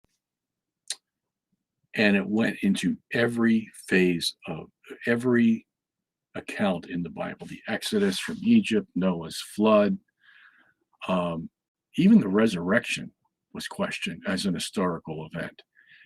After the obstacle had been removed, where they took Galileo and Copernicus off the index in 1835, there was just an avalanche of attack against the Bible as being credible in its historical narratives. That, if I had to pinpoint a place where it all started, at least that was like one of the biggest bumps in the road. Okay. Now, that didn't come out of a vacuum, of course. There was the 1600s, the 1700s. But if you had to see where was the biggest explosion, I would say it would be there. Okay. Because then the liberals just came out in droves. And they were flooding our universities and seminaries and everywhere, the churches everywhere. It was just like a flood. And so that's where I would put the dividing point. All right. Question, why do women cover their heads? Because of the angels. Thank you. Yeah, I already answered that. Okay. And I spent about 15 minutes on that. So, Ruth, you're going to have to go back to the beginning of the program where I covered that. Okay. Because my time is very short here. Question, thoughts about the alleged conversion of George Washington? What about his alleged vision of a lady showing 3 trials of America? The vision's language is a bit odd to me, but what do you do with that, Josh? I mean, they've got stories about Abraham Lincoln, what a saint he was. And then I read other books about him, what a derelict he was. It all depends. You can turn anything into anything sometimes. And with George Washington, I've heard stories that he's called the father of our country because he was an adulterer, like many of these guys were. Okay. Martin Luther King was an adulterer. And yet look how he's praised as, the icon of anti-racism and all this stuff, but he was an adulterer. Okay. And John Kennedy, he's raised. Wow, John Kennedy, what a great Catholic president. He was a philanderer and an adulterer, until the day he died. And so was his brother, Bobby Kennedy. Okay. And so was Lyndon Johnson. These icons that we hold up, Lyndon Johnson, the icon for civil rights in America, was a swindler and an adulterer and was going to be indicted, under the Kennedy administration. And fortunately, Kennedy got taken out of the way, and Johnson was scot-free. Not only did he become scot-free, he became president. Okay. So, you get a lot of these myths and legends are built around these people. And, apparently, a lot of our saints are that way too. A lot of the stuff we read about our saints is a lot of myth and legend, okay, that cannot be proved or disproved. So you have to take everything with a grain of salt, okay? So, like who's what? St. Lawrence saying, "Turn me over, I'm done on this side." Come on, okay? I mean, um, so yeah, I don't know where to tell you to go on that. Okay, you're going to get different stories from different authors. Okay, I mean, look at what's his name, Donald Trump. Do you ever see someone that is so loved and yet so hated? Okay, now you can imagine the biographies that are being written on either side of the fence. Okay, some can make him look like a saint, and the others make him look like a scoundrel. All right, so anyway, um, thanks for not asking any more questions, guys, because I'm trying to get through the ones that I have up here.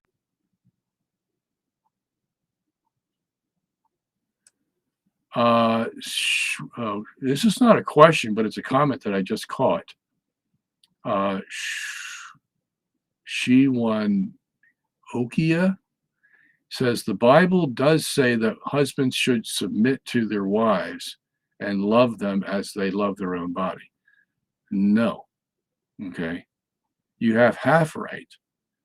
The Bible says that husbands should love their wives as they love their own bodies, but it does not say submit. Okay. I mean, I'm glad I caught that. Okay. The Bible never says husbands submit to their wives, but says about 6 times in the New Testament alone that wives are to submit to their husbands. Okay, so let's get that clear. All right.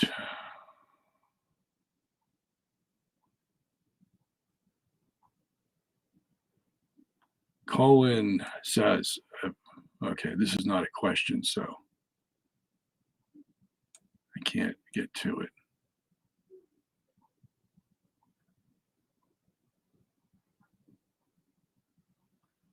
All right, I'm looking for a question. Remember, guys, put question before your. All right, Chaldean has an important question. I was diagnosed with celiac disease. I can't eat gluten. I Googled that the Eucharist contains gluten. What do I do? I'm still going to take the Eucharist. I have no choice. Yeah, I don't think it's going to be a problem, Chaldean, because um, the wafer is so small. Now, if you know your priest, you could go to him and say, instead of giving me the whole host, just break off a little piece for me. I mean, a little morsel, so that I can say that I've had the Eucharist, and that's all you need. You don't need the whole host. And if he's trying to accommodate you, he will help you. He will do that for you. That's what I would do. Okay.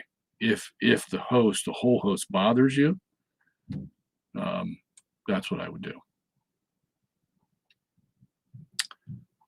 All right. Part 2. Father Chad Rippiger said the Holy Eucharist is how we obtain special graces to save our soul. So I have no choice. Yeah, that's what I understand. But the church also teaches that any part of the Eucharist can suffice for the Eucharist. Okay. So that's what you want to pursue.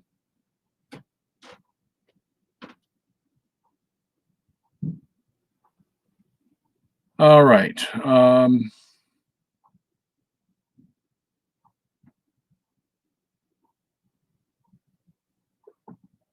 Looking for a question.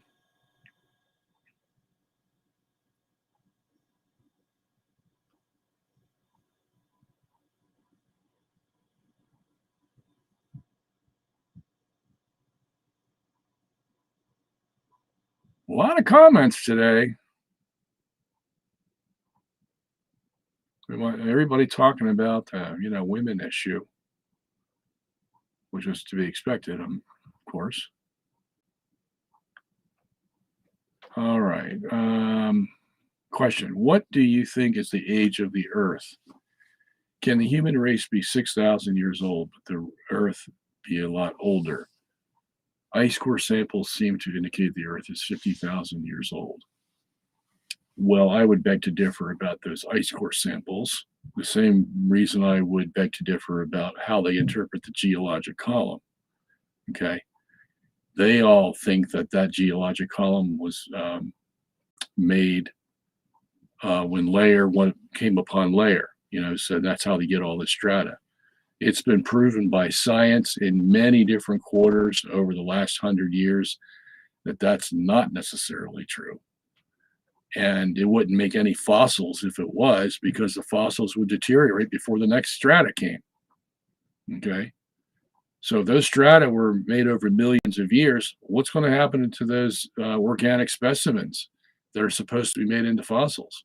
The only way you can make a fossil is if you have a sudden pressure from water that's sustained and is great enough to press that organic specimen into the rock. That's the only way. You can't have it by a slow process of strata being made over millions of years. It's just impossible. Okay. Same with the ice core evidence. They have the same theory that the ice cores are made over millions of years by strata being laid upon strata and strata. Well, that's their theory.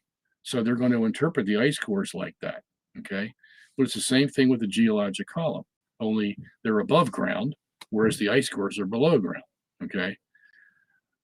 Yes, the Earth can be 6,000 years old. Okay. All this talk about 4.5 billion years old is just talk. There's no proof whatsoever of it. They need it to build up their Big Bang universe. Okay. And we've talked about that here many times. Edwin Hubble's the one that created the Big Bang universe because he saw the redshift of galaxies and he needed to get the Earth out of the center. So he created the balloon universe and he had to have it expand to compensate for the fact that he saw redshift. And after that, then it just became a story all on its own. Okay. And, then we had Father Lemaitre coming along and saying, well, what if we reverse the process and we begin with an egg, which made the Big Bang idea? That's all malarkey too. Okay. The Bible is crystal clear that the human race is 6,000 to 7,000 years old. It gives us a calendar, just like we have a calendar today. It's 2021, Anno Domini, in the year of our Lord. Who we base that on? Jesus Christ. So in the old days, they used to keep the calendar the same way. If you wanted to say 1516 Seth, that was their calendar, because he was the second calendar patriarch in the Genesis genealogy of Genesis 5. And then Enosh was the next one. So you would say, 2022 Enosh. That was their calendar. Okay. That only goes back about 4,300 years. You add the 2,000 we have today, that's between 6,000 and 7,000 years. That's it. Okay. It all makes sense, because if you calculate population growth, usually a population will double within about 50 years. Okay. That's why we've seen the world population double from 4 to 8 billion in about 50 years. Okay. That's called the T value. So if T equals 50, that means your population doubles in 50 years. Sometimes you have a T value of 75. Sometimes you'll have a T value as low as 30, but the average is about 50. So if we took a T value of 50, and let's say we go by the Smithsonian evidence that the first Homo sapien appeared in 3,000 or 300,000 BC, and then we calculated, starting with just two individuals in 300,000 BC, how long could we go until we overpopulated the earth? Well, if you started out with 2, now this is taking into account diseases and people dying early of cancer or whatever, not living a necessarily full life. The t-value of 50 means your population doubles considering all the negative effects that are out there. Okay? If that's the case, by the year 293,000, which is just 7,000 years from 300,000 BC, you'd have 2 trillion people in the world with a T factor of 50. That's just 7,000 years. Okay. Now we know that's a fact because we see our population. We see our population double from 4 to 8 billion within about 50 years. World population. Okay. So it's no stretch of the imagination to see in 7,000 years that population exploding to 2 trillion. But wait a minute. Well, then what do you do with all the other years? 293,000 down to, year 100,000. Well, how many people are going to be there? Well, it's just going to be astronomical, isn't it? Yeah. So it's impossible to have an Earth that's older than the Earth we have now and still sustain life. And that's considering that we had a flood in about 2500 BC, which was about 2,000 years from Adam. Okay. And we probably had millions of people on the earth at that time. That's why it had to be a global flood, because there were so many people. A local flood would have never killed that many people. Okay. That's the importance of that issue. So you've got from, like, say, 4,500 BC to 2,500 BC, all those people are wiped out. So you start with 8 people in about 2,500 BC, and if you have a T factor of 50, guess how many people you'll have in the year 2000 or so? You guessed it, 8 billion. Okay? So the age of the earth that the Bible claims or teaches fits in like a glove with what we know about populations and how they grow, that we've been watching for years. Now, you bring this up to a evolutionist or, paleontologist, archaeologist, it's going to be, they won't know what to do with it. Or they'll make up some excuse. Okay? But that this 6,000 year period fits in with our population growth like a glove. Okay. I mean, if you can't be convinced by that, you're not going to be convinced by anything. But those are the facts. All right. We got about 10 more minutes left to see what I can. All right. Question. Is it compulsory? Yes. All right. We already answered that question.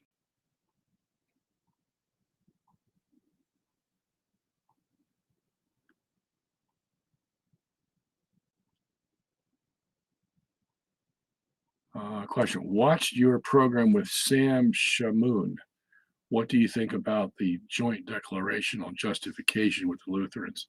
It's a piece of crap. That's what it is. Okay. I have written about that in my book, Not by Faith Alone. Look, this is what happens when you get liberal Catholics talking to liberal Lutherans. Conservative Lutherans want nothing to do with Catholics, liberal or conservative. Okay. Why? Because they stick to their guns about what Luther taught. Okay. At least they're honest about their Lutheran faith. The Lutheran liberals, they're from another world. They don't hold hardly anything that Luther said. They make it up as they go along, just like the Catholic liberals do. And since neither of them really believe in anything, the Catholic liberals or the Lutheran liberals, that's how they get together and agree so often on things. Okay, like the joint declaration. Yeah, and that was under the jurisdiction of Cardinal Cassidy, another liberal. Okay, that Cardinal Ratzinger didn't even go to the signing agreement because it was so bad. Yeah, and if you look in the appendix, in section 2C of the appendix of the Lutheran Catholic Dialogue, you'll see that it says justified by faith alone. No wonder he didn't go. Okay? These liberal Catholics are destroying our church, left and right. And this is just one example of it. Okay? All right.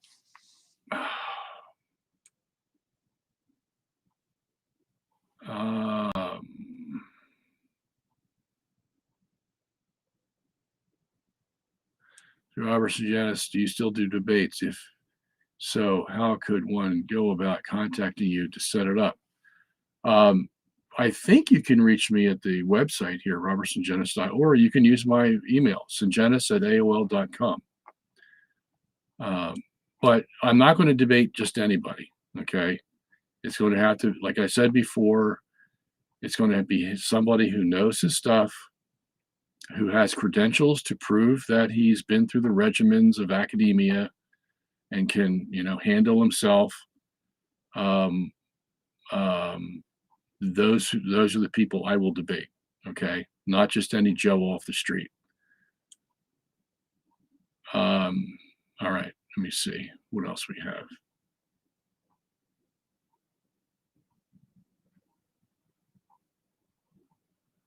Would you please explain the difference between the various multipoles of the Earth that are discussed in your movie?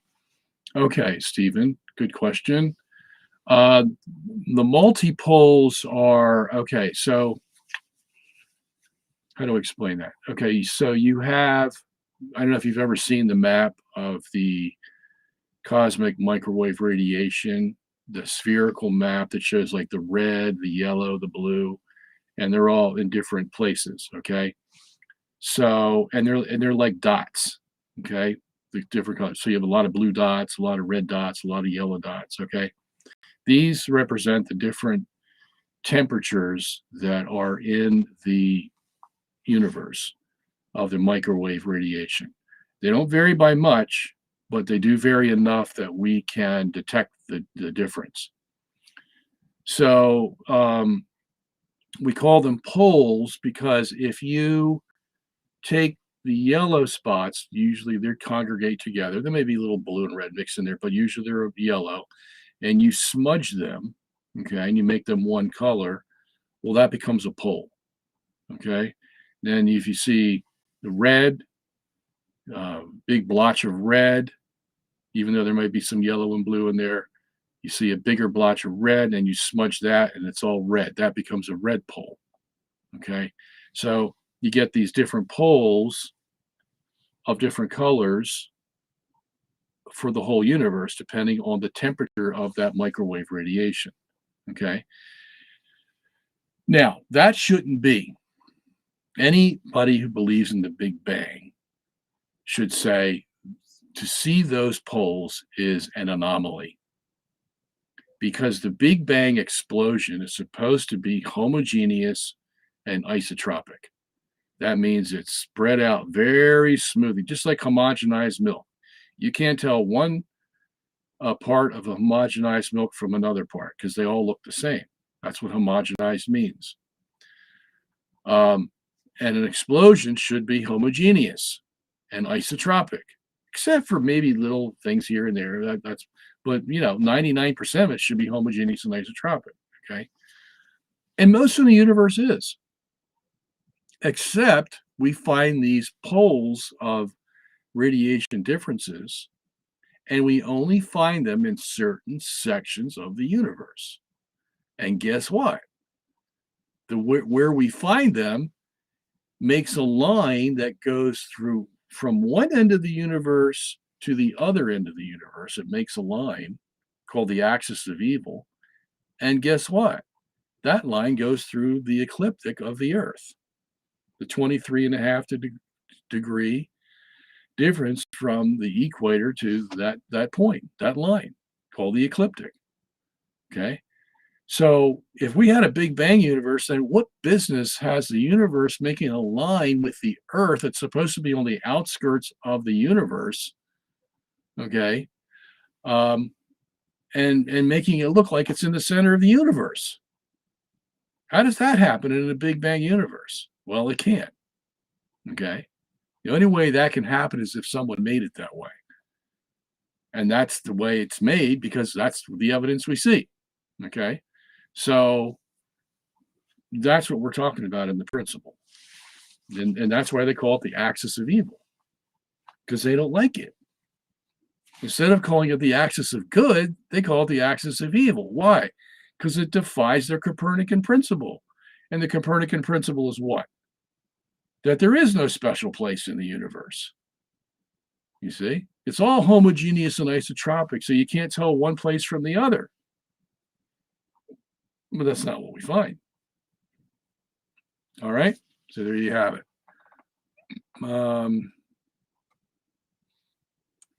Got about 3 more minutes left. A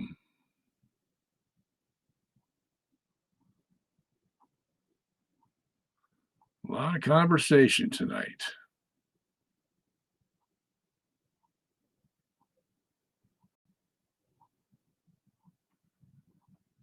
And I guess my friend didn't come back with his centripetal force thing.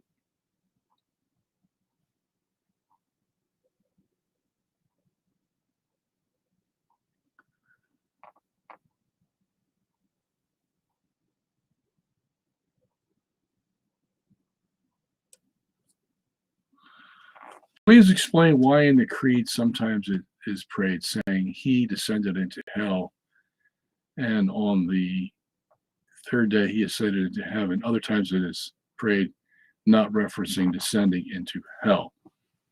Well, the Nicene Creed does not have descended into hell. The Apostles' Creed has descended into hell. That's the one we say before we start the rosary. Okay. So apparently the Nicene Creed didn't think that that was a article of faith that needed to be pronounced. Okay. They had to pick the most important things that they were going to put in the creed. Otherwise, it'd be, we'd be saying it for 5 minutes. And that wasn't one of them. But what that means is hell there is referring to the grave. Okay. He descended into the grave is what it means. And then after 3 days, he ascended from the grave. Okay. That's basically what it means. So you can see why they took it out, because to say that he ascended into heaven on the third day already assumes that he was put in the grave for 3 days. Okay. So that's why that article of faith didn't make it to the Nicene Creed. All right. And this idea that he went to the Hades of the dead, that's false. Okay. That is not a Catholic dogma. It's a popular idea, but it's not a Catholic dogma.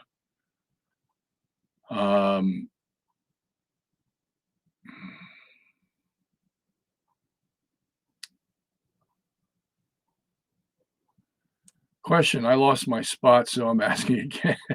All right, good for you, MK Vine. I understand James 2 does not teach vindication of works, but if that's the case, then how do we interpret James 2:18, which says, show me? Okay, because you can't show someone your faith. Okay. I mean, you can talk about your faith all you want, but you can't, no one can peek into your mind and say, oh, yeah, he's got faith. Okay. It's just all verbalization from you. Okay. So you can't show your faith. All you can say is, I believe. Well, yeah, anybody can say, I believe, but is it true? Is it really real? Okay. That's the whole question in James 2. But works, it's easy to show works, okay, because I do the works right in front of your eyes. I feed the poor, clothe the naked, blah, blah, blah, whatever it is. Okay. As a matter of fact, right in the chapter there, it's talking about a man who needs food and clothing. And what are you going to do? You going to walk past him and say, be warm to be filled, or are you going to help him, give him clothes and food? Okay. And when you do that, when you take care of him, people see that and say, wow, I see your works. So you've shown me your faith by your works. But you can't show one your faith. All you can do is say, I believe. Well, that doesn't mean anything. You see, that's why verses 2:18 is put there, because of the big difference between what you can show and what you can't show. All right. All right. It is 10:03, fellas. And I'm almost at the end here. Look at that. Wow. That's because you guys have so much conversation today that you filled up the board. Let me see if I can take a few more here at the end. Angel Blessing says, question, I was married in Catholic Church, got divorced, and got married again civilly. I got a conversion, read the Bible, and saw God's law. So I have moved to separate bedrooms. Is this right? You're darn right that's right. You did the right thing. Okay. Now, what you need to do is you need to go to the Catholic Church and ask them if you are eligible for an annulment. Okay. If they say yes, then I recommend you go through it. Now, they'll only say yes if you're legitimately eligible for it. Okay. And if that's the case, you may not be eligible for it. You got to prepare yourself for that. But that would be your next step if you want to pursue this any further. Okay. You go and to the church, get an annulment. That means you can have bed and board with your present husband. Otherwise, you have done the right thing. You take separate bedrooms. Okay. All right. Question, is celibacy absolutely necessary for celibacy? If so, are other Orthodox churches wrong in not practicing it? No, it is not right or wrong. It is just the traditional practice of the church, okay, for priests to be celibate. This is a choice that St. Paul gave us in 1 Corinthians chapter 7, okay? He says it's best to be celibate if you're going to be in the ministry. And that turns out to be very true. Okay. Now, there may have been some political reasons in the Middle Ages that people point to about property and all this, who's going to inherit the property and blah, blah. Yeah, I'm sure that all plays a part. Okay. But the original, okay, was because celibacy was the best state for someone who's going to be in ministry. Okay. And the church made that into a doctrine and has kept it ever since. Okay, so that's where it comes from. But other churches that allow it are not doing wrong. Okay, they're just not. That's why even the Catholic Church allows some priests that have been married to be priests. Very rarely, but it does happen. All right. Question, how come the book of Leviticus goes on to discuss Emperor Hadrian circa 325-ish AD in the Jewish Bible? I don't know what version of the Bible you're reading, but Hadrian 32 is not in Leviticus. So I don't know where you're getting that one. Yeah, please come back next week and show me where you found that. I'd like to see it. All right. All right. Let me see. Looks like I got everybody today. All right. Steven says, question, but there seems to be two different axes of evil depicted in the film, one on the ecliptic and one on the equinoxes. Okay. Well, the one on the equinoxes is not the axis of evil. Okay. The axis of evil is the one on the ecliptic. There, and that's between, that's called the quadrupole or octopole.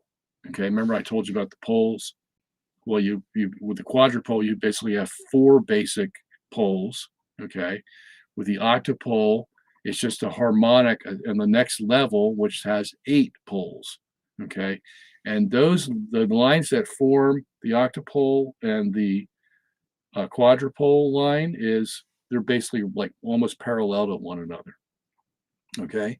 And then in between them is the average of them, which we call the axis of evil, okay? Now that's the one, these octupole and quadrupole lines are going along the ecliptic plane, okay? 23.5 degrees, right around there.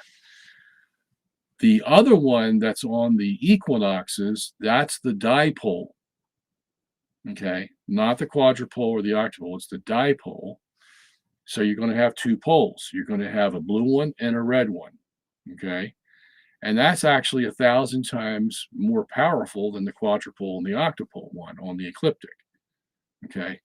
Now, the way they explain it, the dipole, is because the sun is going around the Milky Way galaxy and carrying the Earth with it, then the Earth is being moved in this radiation. And if it's moved in the radiation, that means it's going to have a red shift at the tail end and a blue shift at the front end. That's how they explain the dipole, okay? We say, well, no, it doesn't have to be that way. The Earth could be still, fixed in the center, and because the universe is moving against it, you're going to get a blue shift on the front end and a red shift on the tail end, okay? So we have 2 different ways of explaining the dipole, but that's the one that you're looking at. It's on the equinoxes. All right, let me see.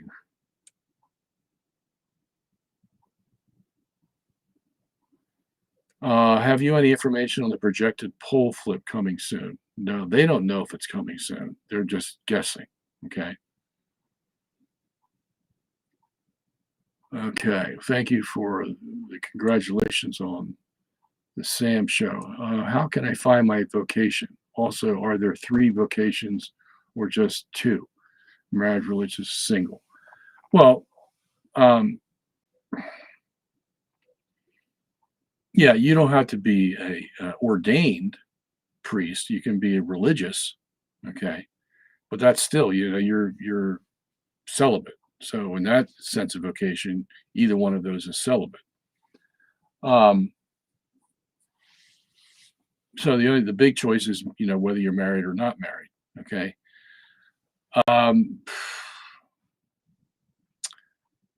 That's one of the hardest questions to answer because, I know what family life is like. I know, married life, family life. Look, it's a lot of responsibility, okay? I've got 11 children, and it's like not a day that goes by where I'm not needed for something, somewhere, somehow, someplace. And that's a burden, it's a lovely burden, but it's still a lot of work. And thank God I have a great wife because she takes on a lot of that burden, and I can do my work here for you guys. Okay. But if I wasn't in that situation, boy, I don't think I'd be happy. Okay. So, yeah, but I'm glad I didn't become a priest either, because the state of the church today is so bad that I probably would have left a long time ago. And that wouldn't have been fun either. Okay. So these are the other things you got to take into account. It's great being married, having children, but it's a lot of work. And St. Paul said the same thing. So you're going to have to devote yourself to your family. And that leaves little time left for God's work. I'd rather you be like me. Now, that's if you have a strong desire to do God's work. And you could see yourself in that position where you're not married and you want to do God's work. Well, if that's the case, then I would strongly direct you into that life, whether religious, single, ordained priest, okay? Because we need good people, okay? On the other hand, you got to consider the state of the church today. And if you go in there and you're a firecracker and you come under a bishop that wants to lower the boom on you, you're not going to last long. Okay, that's just a fact of the matter. We have a lot of liberal bishops out there who basically are there to eat 3 meals a day and to do the funerals and the baptisms and all they have to do. And a lot of those guys are homosexuals. Okay, a lot. Okay, when I say a lot, I'm talking about upwards of 30 to 40% is the latest statistic out there. Okay, you're going to run into that in seminary and in your parishes. Okay, I couldn't put up with it.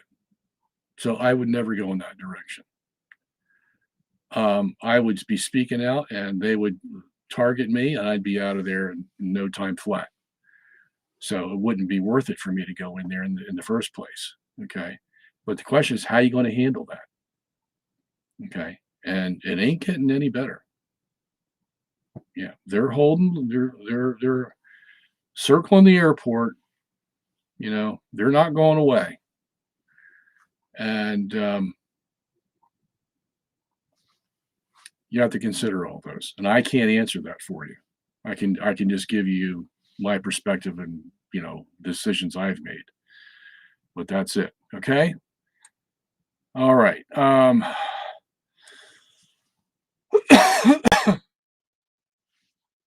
Why do you think Satan rebelled? I used to think he wanted to be God, but later heard that was a misinterpretation of the story of Lucifer in the Old Testament. Why then did he hate God? Well, he maybe not hated God, but he probably hates God now. But he probably got into the same kind of thought trap that Adam and Eve got into. Okay. That's how the devil knew that they would be tempted by this trap that he set, because he was thinking the same thing about himself. And that is, how can I be my own God? How can I get out from under having to obey God so that I can be the head honcho? I think that's the basic problem that we're dealing with here, because that's what he said to Adam and Eve. He says, don't you know that God's, knows that the day you eat of this fruit, you'll be like gods like him. Oh, that sounds inviting. Wow. That means I don't have to till the soil and work, and I don't have to bear children, Eve says, and I can be my own God and make my own decisions. And wow. And think about those alternatives. That sounds pretty good. So the devil wanted to be out from under God's thumb, and he figured the best way to do that was to trap God. And one way you do that is by getting his creation to sin, because then God's going to have to punish them, and Satan would be in control of the world that God was supposed to be in control of. Now, it doesn't mean God's not in control anymore.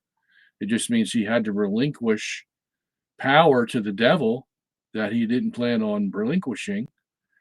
Now the devil, as Paul says in 2 Corinthians 4, verse 4, has become the god of this world. Okay. So the devil thought he could trap God. And the reason being was because once Adam sinned, it was over. The devil knew that, God knew that. And that's all he had to do, is get him to sin once. And since the test was being administered then, there was no reprieve for Adam. This was the do or die moment for him.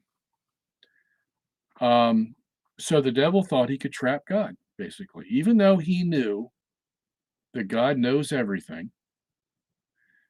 He thought that his plan was so foolproof that it even fooled God. If you can think that way. But that's what the devil would have had to thought. Otherwise, he would have never gone through for it. He really had to think that he had God trapped, you see. And his plan looks pretty good, actually, because once you get Adam to sin, it's over. Okay? The only way that God can reprieve the creation is by destroying it and starting over again. Because once Adam sins, it's done. Okay? And then Satan's in control of the world, which is exactly what he wanted. He didn't want to serve man, he wanted to be over man. Okay? What the devil didn't think is that God would stoop so low to become a man, to go to the cross, to save God's honor and appease his wrath, so that God would relent of his wrath and open up the pathway for Adam again. See, the devil never figured that God would do something like that, to become a man. That was so far out of Satan's realm of thinking that it was just, if someone had presented that idea to him, he would say, oh, well, that's totally absurd. God will never do that. God will never humble himself to become a man. That's just totally, he just never figured God would do that, because God was so supreme. God was just everything. He was awesome, everything. I mean, and that's what the devil was banking on, you see. But here we have a God who said, here's the way I'll fix it. And at the same time, I will judge the devil, and he will be destroyed in hell forever.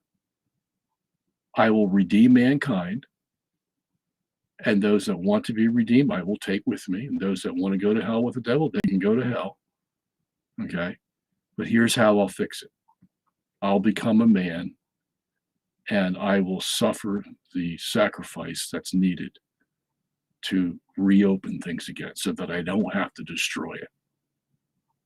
You see? So, anyway, there we go. It's 10:20. I've got to go. So we'll see you next week, which would be what? What is that? November the 23rd? 4th. November 24th. So we'll see you then at 8 o'clock to 10 o'clock. Bring your questions. We'll spend the whole time answering questions. Thank you for being here tonight. And if I could invite you, please go visit our website, robertsongenis.org. We have a new book for you, by the way. I forgot to advertise it. Okay, you know that book I was talking about before? Keys Over the Christian World. All about the papacy from the time of Peter to 800 AD. You say, well, I already know about that. No, you don't.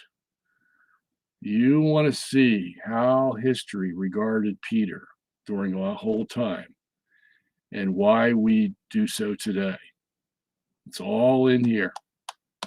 600 and some odd pages. This is the hardback version. We have a paperback, and we also have a PDF for you. It's on our website. Go under the book section and you'll see it there. I worked very hard to get this out there for you. Keys Over the Christian World. You'll have a whole new appreciation for the papacy after you read this book. And you'll see why we do the things that we do. Okay? So that's available. Paperback, hardback, or PDF. What else? I'm still seeking for monthly donations from people. Okay? If you would like to give on a monthly basis, $5, $10, whatever. I don't want you to break your bank, okay? But I do want you to support us. So go to the website, and I think at the upper left-hand corner, there's a button that says monthly donations, something like that. Press that. It'll take you to wherever you need to be. We use PayPal mostly, and but if you'd like to pay any other way, you can do that too.